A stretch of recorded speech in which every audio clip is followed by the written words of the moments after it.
Welcome to Watch Mojo, and today we're counting down our picks for the top 10 times South Park roasted reality TV. Alright everyone, it was a tough decision, but based on our time with you all at the amusement park, we have whittled our choices down to 10. If you receive a rose, please stay. If you don't, please get the fudge out. For this list, we'll be looking at episodes of this animated series that poked fun at or imitated popular documentary-style television. Do you have a favorite reality TV roast from South Park? Give us the goods in the comments below. Number 10. Supernanny. Of all the kids in South Park, who do you think needs a lesson or two from a nanny? Mrs. Cartman, we have had it with your son's behavior, okay? Little Billy Turner is now being treated at the hospital. That's right, Eric Cartman. This Season 10 gem gave us a double dose of both Supernanny and Nanny 911. Upon giving up on trying to discipline him herself, Cartman's mom turns to reality TV in hopes of calming her son. Hold on, Mrs. Cartman. There are going to be some rule changes around here, Eric. First of all, no video games until chores are done. Unlike what these shows depict on camera, Eric easily gets Nanny Stella to cave and quit after insulting her. But the worst comes for Nanny Joe Frost, who only lasts for 3 days before being committed to an insane asylum. It's a brutal takedown of both shows that's worth every minute. I'm afraid Supernanny is in a deep state of mental psychosis. What do you mean? I mean she spends most of her time sobbing and eating her own excrement. Number 9. Cooking reality shows. It starts innocently enough as Randy becomes enthralled by the Food Network's programming. Now, what I have for you is a nice goat cheese and heirloom tomato frittata, and we're gonna top that with a little creme fraiche. Oh, yeah. Soon enough, we're introduced to Cartman dressed as Gordon Ramsay, and the fight for Best Chef is on. From there, we get to see the best kitchen competition show ever. Hell's Kitchen Nightmares Iron Top Chef Cafeteria Throwdown Ultimate Cook-Off Challenge. The Hell's Kitchen Nightmares Iron Top Chef Cafeteria Throwdown Ultimate Cook-Off Challenge. The Ramsay impression is awesome, but throw in a crying Jamie Oliver and a spot-on Bobby Flay, and it's the perfect recipe for satire. The episode flawlessly illustrates the often ridiculous extent these cooking shows go to. You don't understand, Sharon. I've got Gordon Ramsay up my ass, Bobby Flay about to kick my ass, and the whole world's gonna be watching. Plus, who doesn't love their take on the shake weight? Number 8. Whale Wars. After 22 minutes of this Season 13 episode, there's one thing that's clear. The creators really don't like Paul Watson. You know what? He's right. It's time to bring out the big guns. You guys ready? Ready? And throw the stinky butter at them. The show holds nothing back as they eviscerate both Watson and his popular reality show, Whale Wars. Depicted as an overweight, lazy protester, Watson bites it in a horrific manner, as Stan takes his place as captain of the Sea Shepherd. What follows is an interesting parallel between genuine activism toward the whaling industry and the incessant need for attention and celebrity. Once you became captain, the methods used to stop the Japanese definitely became more aggressive. Was that the key to help boost your ratings? Never is this more prominent than when the crew of Deadliest Cats show up to block Stan's real efforts. The show does a grand job of poking fun at these shows, all while giving us a real heart-filled message. They do know! They know everything I've been trying to do for them. Our gentle friends of the sea have saved the day, because they know that only we can save them from the Japanese. Number 7. Jersey Shore. There was a time when it seemed like all we were hearing about were the antics of Snooki, the situation, and the rest of the gang on Jersey Shore. So, naturally, South Park opted to do their own spin on the reality show. Yeah, so my family and I moved from Jersey to South Park about a week ago. So far, I can tell that everyone here really likes me. When people from New Jersey start moving to South Park, it doesn't take long before it too becomes entrenched in drama. Kyle's transformation into a Pauly D-esque resident is hilarious. I know this has to be very upsetting for you, Kyle. What am I, Mom? When I got pregnant with you, Kyle, your father and I were living with my parents in Newark.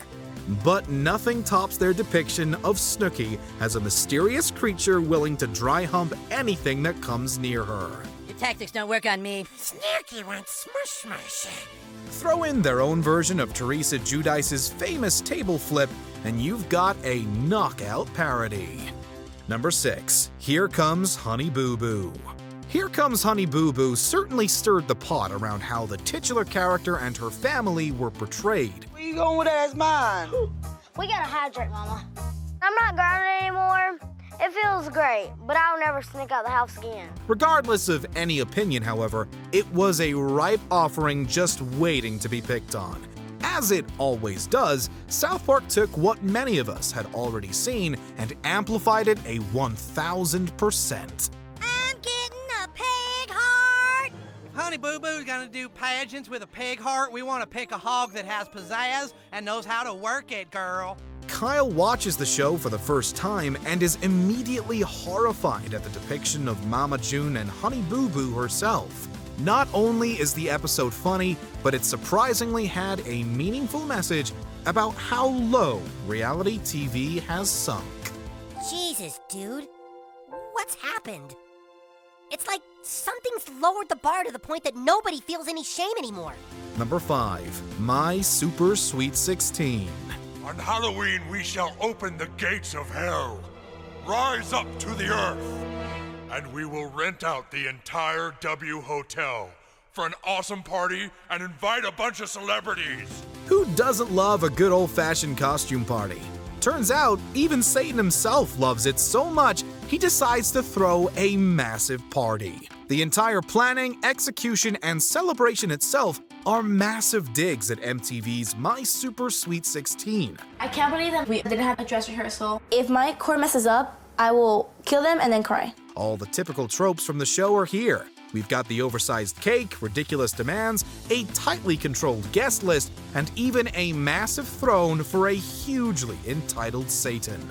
It all reeks of the spoiled behavior from the original. It also featured a highly controversial depiction of Steve Irwin shortly after his untimely death. Somebody showed up in a crocodile hunter costume.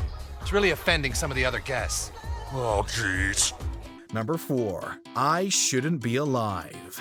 Have you seen the show I Shouldn't Be Alive? When a plane carrying a newlywed couple crashes into a mountain,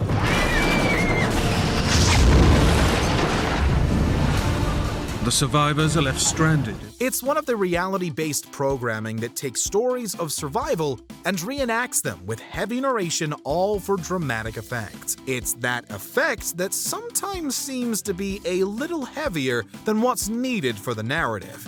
And so South Park played on that and gave us this hilarious spoof. Kyle! 4 young boys in Colorado are on a trip from hell. Ah! I can't take it! Somebody help us! The episode plays out much like the show it's parodying, but instead of surviving a near-death experience, it's an over-the-top depiction of the boys' boredom when they try ziplining. It's made even better with the original narrator, Eric Myers, supplying the voice of the storyteller. It's a devastating blow. For Kyle, it's almost too much to bear. His brain is already lacking excitement. Plus, some of the reenactments featured live actors portraying the boys. Number 3.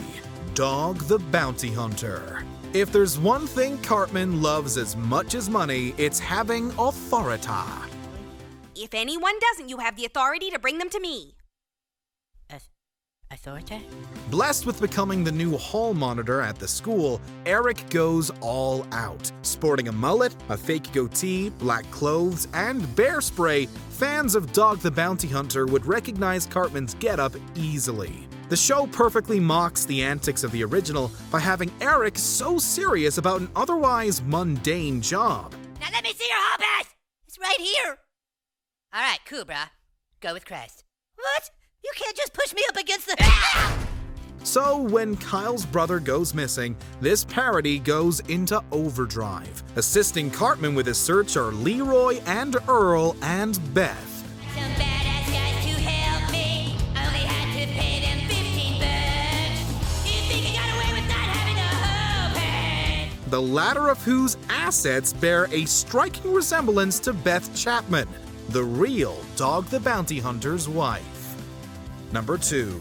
Dog Whisperer with Cesar Millan. Of all the entries on this list, this one is unique in that it's the only one where the target of the parody posted his own reaction video on YouTube, praising the show's depiction of him. And I love viewing South Park episode.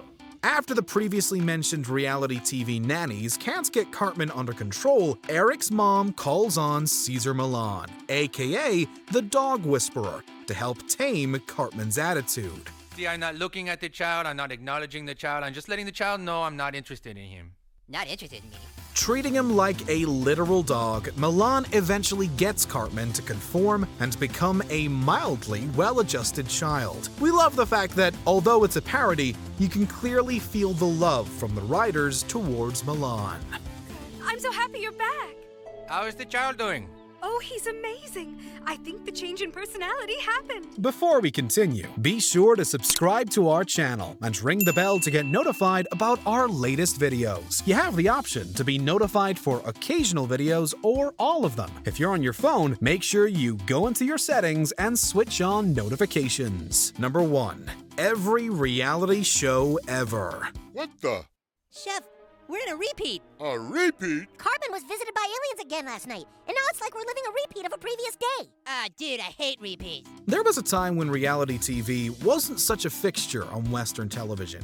But here in the 21st century, it's hard to go a day without catching a glimpse of some documentary-style program either on TV or through a streaming service. Given the popularity, it was a comedic stroke of genius by South Park to give us an episode that showed how the entire planet Earth was in fact one big reality show for the universe to watch. This gentleman at 8 o'clock, it's everyone's favorite show, Earth! It's been 100 Galgamars since we first took species from 17 different planets and put them all together. It's the boys who learn the truth and how the show is about to be cancelled, resulting in the Earth's imminent destruction. It's a fun spin on the reality trope, and come on, who doesn't love an alien taco that craps ice cream? Well, you kids can go back to Earth if you want, but I'm afraid it won't be there for long. The show's been canceled. What? Who canceled us? The Universal Network heads. They say the Earthlings have become aware of the show, so it won't be funny anymore. Did you enjoy this video? Check out these other clips from WatchMojo, and be sure to subscribe and ring the bell to be notified about our latest videos.